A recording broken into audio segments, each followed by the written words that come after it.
ஒரு டவுட்னே. என்ன டவுட்? இப்போ என் லேப்டாப்ல நான் காலையில இருந்து நைட் வரைக்கும் கேம் விளையாடிட்டே இருக்கேன்னு வச்சுக்கோங்களேன். சரி, லேப்டாப்க்கு ஏதாவது பிரச்சனை வருமா? லேப்டாப்புக்கு எதுவும் பிரச்சனை வராது. உங்க அப்பா வேணா தூக்கி போட்டு உன்னை மிதிப்பாரு, அது வேணா நடக்கும். அதெல்லாம் பார்த்தா தொழில் நடத்தபடி பாபாசு. கேட்டதுக்கு பதில். பிரச்சனை வருமா வராதா? முக்காவாசி பிரச்சனை ஒன்னாலதான் வருது. நான் என்ன பண்ணேன்? நான் என்ன பண்ணேன்னா, இப்ப ஒன்றும் இல்லை, லாஸ்டா நம்ம ஷாப்புக்கு வந்து ஒரு ஏசர் ஹீலியஸ் 300 சீரியஸ் லேப்டாப் ஒன்று சர்வீஸுக்கு வந்துச்சு. இப்போ அந்த லேப்டாப்போட சர்வீஸை நீ பார்த்த அப்படின்னா, ஐயோ இந்த மாதிரி தப்பாலாம் நம்ம செஞ்சா நம்மளோட லேப்டாப் வந்து சீக்கிரமாவே ப்ராப்ளம் ஆயிடும் அப்படின்னு சொல்லி நீ நினைப்ப. அப்படி என்ன ப்ராப்ளம் வந்துச்சு? என்னன்னா, அந்த லேப்டாப் வந்து நம்ம ஷாப்புக்கு எதுக்கு வருது அப்படின்னா, நோ பவர் ஆன் அப்படின்னு சொல்லி வருது. சரின்னு சொல்லிட்டு அந்த லேப்டாப் வந்து நாங்கள் ஓப்பன் பண்ணி செக் பண்ணுறோம். அந்த மாதிரி செக் பண்ணும் பொழுது லேப்டாப்ல CPU ஃபேன் வந்து 2 கொடுத்துருப்பாங்க. பொதுவாக கேமிங் லேப்டாப்பை பொறுத்த அளவு அந்த 2 ஃபேனுமே பார்த்தீங்கன்னா அடைச்சிருச்சு. ஏரே வந்து வெளில போக முடியாத அளவுக்கு டஸ்ட் அப்படியே படிஞ்சிருச்சு. அப்போ என்ன ஆகும் அப்படின்னா, நமக்கு ஏர் ஃப்ளோ அப்படின்றது அந்த இடத்துல வந்து நடக்காது. அப்போ உங்களுக்கு CPUவும் GPUவும் ஓவர் ஹீட் ஆக ஆரம்பிக்கும். அப்போ மதர் போர்டு ப்ராப்ளம் வந்துடும். அப்போ என்ன பண்ணணும், தூக்கி போட்டுட்டு நம்ம வேற லேப்டாப் தான் நம்ம வாங்குற மாதிரி இருக்கும். அது ஒரு பிரச்சனை வரும். ஆனா இதுல ஒரு டவுட் எனக்கு. என்ன? இந்த வாஷிங் மிஷின்ல பட்டன் அமுக்குனா எப்படி அழுக்கெல்லாம் வெளில போகுது, சரி, அது மாதிரி லேப்டாப்ல ஒரு பட்டனை வச்சு அழுக்கெல்லாம் கிளியர் ஆகி அழுக்கா டஸ்ட் எல்லாம் போயிடுச்சுன்னா சூப்பரா இருக்கும் தானே? ஆனா இது புதுசா இருக்கு. அப்ப இந்த சர்வீஸை பொறுத்த அளவு நான் செக் பண்றேன் என்ன ப்ராப்ளம் இருக்கும் அப்படின்னு சொல்லி டிசி சப்ளை கொடுக்குறேன். சப்ளை உள்ளேயே போகல, போர்டு ஷார்ட் ஆயிடுச்சு. சரின்னு சொல்லிட்டு நம்ம என்ன ப்ராப்ளம் சொல்லி அனலைஸ் பண்றோம். அந்த மாதிரி பண்ணும்போது லேப்டாப்ல கோர் செக்ஷன்ல ஒரு ஷார்ட், அந்த ஷார்ட்டை வந்து நம்ம கம்ப்ளீட்டா கிளீன் பண்றோம்.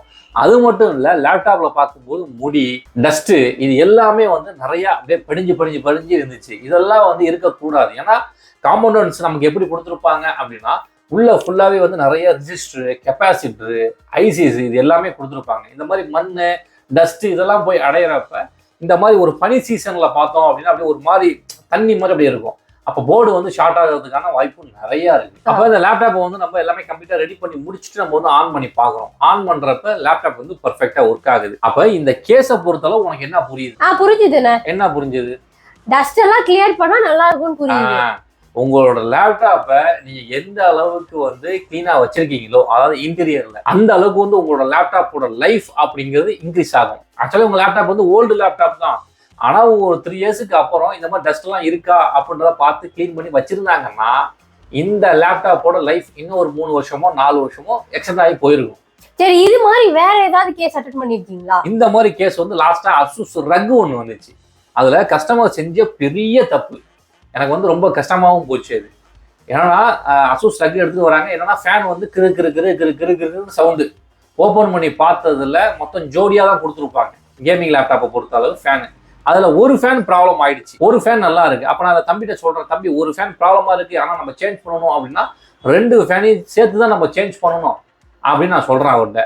அவர் என்ன சொன்னாருன்னா, இல்லைன்னா நான் பார்த்துட்டு என்னன்னு சொல்றேன் அப்படின்னு சொல்லிட்டு போயிட்டாரு. அதுக்கான ப்ரைஸையும் நான் சொல்லிட்டேன், ஒரு 4000 சம்திங் வந்துச்சு. அப்புறம் அவர் ஆன்லைன்லையும் பார்த்துட்டு ஆன்லைன்லேயும் அதே 4500 4000 தானே வருது. டேரக்ட் அசூஸ்ல கேட்குறப்ப ப்ரைஸ் வந்து கொஞ்சம் கூடுதலாக சொல்லியிருக்காங்க. அப்போ நான் அந்த தம்பிகிட்ட சொன்ன விஷயம் என்னன்னா, தம்பி லேப்டாப் வந்து ஒரு ஃபேன் ப்ராப்ளம் ஆனதுனால டெம்பரேச்சர் ரொம்ப அதிகமாக இருக்கு, அதனால நீங்கள் என்கிட்ட மாற்றலாம் பரவாயில்ல, நீங்கள் ஏதாவது ஒரு இடத்துல இருந்தீங்க கண்டிப்பாக அதை சேஞ்ச் பண்ணிடுங்க, இல்லை ஆன்லைனில் ஆர்டர் போட்டு நீங்களே சேஞ்ச் பண்ணாலும் என்கிட்ட எடுத்துக்கலாம், சரி நான் சேஞ்ச் பண்ணி கொடுத்துட்றேன் அப்படின்ற மாதிரி சொன்னேன். அதுக்கப்புறம் வந்து அவர் என்ன கான்டாக்ட் பண்ணல, மாத்திட்டாரா என்னன்னு தெரியல. சப்போஸ் அந்த ஃபேன் அவர் மாத்தாம யூஸ் பண்ணியிருந்தா, அவர் சப்போஸ் மாத்தாம அதே ஃபேன்ல யூஸ் பண்ணிட்டு இருந்தாருன்னு வச்சுக்க, என்ன விதமா பிரச்சனை வரும்? கண்டிப்பா அவங்களோட கிராபிக்ஸ் சிப் அடி வாங்கிடும், அதுல எந்த மாற்றமும் கிடையாது. அப்ப என்ன ஆகும் அப்படின்னா, சாதாரணமா வந்து ஒரு 4000 ரூபாய் முடிய வேண்டிய செலவு அப்படின்றது அவருக்கு வந்து லேப்டாப்பே தூக்கி போட்டுட்டு வேற ஒரு புது லேப்டாப் தான் வந்து வாங்குற மாதிரி ஆயிடும். இது எதுக்கு? அது என்னென்ன சொல்றீங்க? ஆமா, பொதுவா ஒரு சில சின்ன சின்ன மெயின்டெனன்ஸ், இப்ப இந்த அசூஸ் ரக்க பொறுத்தளவு நம்ம மெயின்டெனன்ஸ் பண்ணணும்னு அவசியம் கிடையாது. இது என்னன்னா அந்த மேனுஃபேக்சர் டிஃபெக்ட் தான் சொல்லுவேன். ஏன்னா லேப்டாப் வாங்கி கரெக்டா 1.5 வருஷம் தான் ஆகுது, அவர் எக்ஸ்டெண்ட் வாரண்டி போடல, தப்பு அவர் மேலேயும் இருக்கு. அப்பனா ஒரு கேமிங் லேப்டாப்பை எப்படி மெயின்டைன் பண்றதுன்னு சொல்லிருக்கேன். ஃபர்ஸ்ட் நீ வந்து டஸ்ட்டை கிளீன் பண்ணிக்கணும். அதை எப்படி நான் கிளீன் பண்றது? அது டஸ்ட்டை பொறுத்தளவு என்ன அப்படின்னா, நமக்கு வந்து லேப்டாப் பொறுத்தளவு இந்த மாதிரி வெண்ட் ஒன்று கொடுத்துருப்பாங்க, அதை வந்து நீங்க அப்பப்போ கிளீன் பண்ணிட்டா போதும். அதே மாதிரி ஏர் ஃப்ளோ உள்ள எடுக்கும், அதையும் வந்து நீங்க அப்பப்போ வந்து டஸ்ட் இல்லாம கிளீன் பண்ணிட்டாலே போதுமானதுதான். அதுக்கு என்னன்னா நம்ம பல்லு வளர்க்குற பிரஷ் வச்சு கிளீன் பண்ணிக்கலாம்ல. பல்லு வளர்க்குற பிரஷ் கொஞ்சம் கோல்கேட் போட்டு அதுல தேய்ச்சி விடு. ஏமா நீ வேற அப்பெல்லாம் பண்ணக்கூடாது, அதுக்குன்னு கிளீனிங் கிட்ட தான் விற்கிது. அது பிரைஸ் எல்லாம் ரொம்ப கம்மியா தான் இருக்கு, 300 ரூபாய் 400 ரூபாய் 500 ரூபாய் 150 ரூபாய் இந்த ரேஞ்சில எல்லாம் விற்கிது. இதெல்லாம் வாங்கி நீங்க அப்பப்ப க்ளீன் பண்ணி வச்சுக்கிட்டீங்க அப்படின்னா உங்க லேப்டாப்போட லைஃப் இன்னும் கொஞ்சம் கிடைக்கும், வேற ஒன்றும் இல்லை. அடுத்து நீங்க வந்து இந்த லேப்டாப் ஸ்டாண்டோ அப்படின்னு கூலிங் பேடோ அதெல்லாம் வந்து நீங்க யூஸ் பண்ணலாம் தாராளமா. இதை யூஸ் பண்றதுனால என்ன பெருசா வித்தியாசம் வந்துட போகுது? பெருசா ஒன்றும் வித்தியாசம் வராது. லேப்டாப்புக்கு ஏர் ஃப்ளோ அப்படின்றது கொஞ்சம் ஈஸியா கிடைக்கும், அவ்வளவுதான், வேற எதுவும் கிடையாது. லேப்டாப்பை பொறுத்தளவு என்னன்னா ஒரிஜினல் சார்ஜர் தான் நீங்க யூஸ் பண்ணணும். ஒரிஜினல் சார்ஜர் தான் பிரைஸ் இவ்வளவு தூக்கி போட்டு வச்சிருக்காங்க, எப்படி நான் அதை வாங்கி யூஸ் பண்ண முடியும்? எல்லாருமே பண்ற தப்பு அதுதான். பிரைஸ் வந்து அதிகமா இருக்கு, அதனால வந்து நான் ஒரிஜினல் சார்ஜர் யூஸ் பண்ண மாட்டேன் அப்படின்னு சொல்லிட்டு ஒரு கம்ஃபர்டபுள் சார்ஜரை போய் நீங்க வாங்கி யூஸ் பண்றீங்க. அந்த மாதிரி யூஸ் பண்றதுனால என்ன பிரச்சனை ஆகுது அப்படின்னா உங்களோட மதர் போர்டு வந்து ஷார்ட் ஆயிடுது. ஓ அப்படியானே? ஆமா. நெக்ஸ்ட் அடுத்து உங்களோட கேமிங் லேப்டாப்பை சார்ஜ் போட்டுக்கிட்டே யூஸ் பண்ணாதீங்க. என்னன்னா சொல்றீங்க? அப்புறம் கேம் விளையாடும் போது சார்ஜ் போட்டே தான் நான் யூஸ் பண்ணணும். அது கேமிங் ப்ளே பண்றப்ப நீங்க சார்ஜ் பண்ணீங்க, தப்பு கிடையாது. ஏன்னா அதுல ஒரு பேட்டரியும் உள்ள இருக்கு அப்படின்றது உங்களுக்கு ஞாபகம் இருக்கட்டும். என்னன்னா அப்பப்ப வந்து அதை டிசார்ஜ் பண்ணி சார்ஜ் பண்ணீங்க, அதாவது அந்த பேட்டரிக்கான வேலைகளை நீங்க கொடுங்க அப்படின்றத நான் சொல்ல வரேன். ஓகேண்ணா. நெக்ஸ்ட்ண்ணா, அடுத்து முக்கியமான விஷயம், கீபோர்டுல எந்தவித டஸ்டும் இல்லாம நீங்க பாத்துக்கணும். அதுக்குள்ள ஒரு டஸ்ட்னால என்னெல்லாம் ஆயிரப்போகுது? அதாவது இதுதான் வந்து உங்க லேப்டாப்புக்கு பெரிய பிரச்சனை உண்டாக்குறதே. நீங்க வந்து ஏதாவது வந்து ஃபுட்டு சாப்பிடுவீங்க, அந்த மாதிரி சாப்பிடும் போது என்ன ஆகும்னா அதுல சின்ன சின்ன துகள்கள் போய் அந்த கீபோர்டுக்கு இடுக்குல போய் விழுந்துரும். அப்ப என்னன்னா எறும்பு சாப்பிட்றதுக்கு போகும், உங்களோட போர்டு வந்து ஷார்ட் ஆயிடும். அப்புறம் எப்படி நான் கேம் பிளே பண்ணும்போது பசிக்கும்லண்ணே? ஏதாவது சாப்பிட்டுதானே நம்ம விளையாட முடியும். நீ சாப்பிட்டு தான் நீ கேம் பிளே பண்ணணும்னு அடம் பிடிச்ச அப்படின்னா அதுக்கான கீபோர்டு ஸ்கின் எல்லாம் விற்கிது. அந்த மாதிரி ஸ்கின் எல்லாம் நீங்க வாங்கி போட்டுக்கிட்டு அதுக்கப்புறம் நீங்க ஸ்நாக்ஸ் சாப்பிட்டுக்கிட்டு நீங்க கூட கேமிங் பிளே பண்ணலாம், தப்பு கிடையாது. அதை வீக்லி ஒன்ஸ் கூட எடுத்து நீங்க கழுவிட்டு கூட நீங்க யூஸ் பண்ணிக்கலாம். கழுவி காய வச்சு யூஸ் பண்ணணும், அப்படியே போட்டக்கூடாது. ஓகேண்ணா சூப்பர், இந்த ஐடியா சூப்பரா இருக்குண்ணா.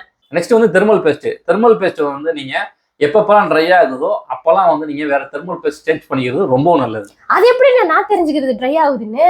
குறைஞ்சது ஒரு லேப்டாப்புக்கு, அதாவது ஒரு கேமிங் லேப்டாப்பை பொறுத்தவரை ஒரு 2 இயர்ஸ் வரைக்கும் வெயிட் பண்ணுங்க, தேவை கிடையாது எதுவுமே மாத்தணும், தெர்மல் பேஸ்ட் சேஞ்ச் பண்ணணும்ன்ற அவசியம் கிடையாது. ஒரு 2 இயர்ஸுக்கு அப்புறம் உங்களோட லேப்டாப்போட டெம்பரேச்சர் செக் பண்ணி பாருங்க எந்த அளவுக்கு இருக்குன்னு. நமக்கு ஒரு ஃபீல் தெரியும்.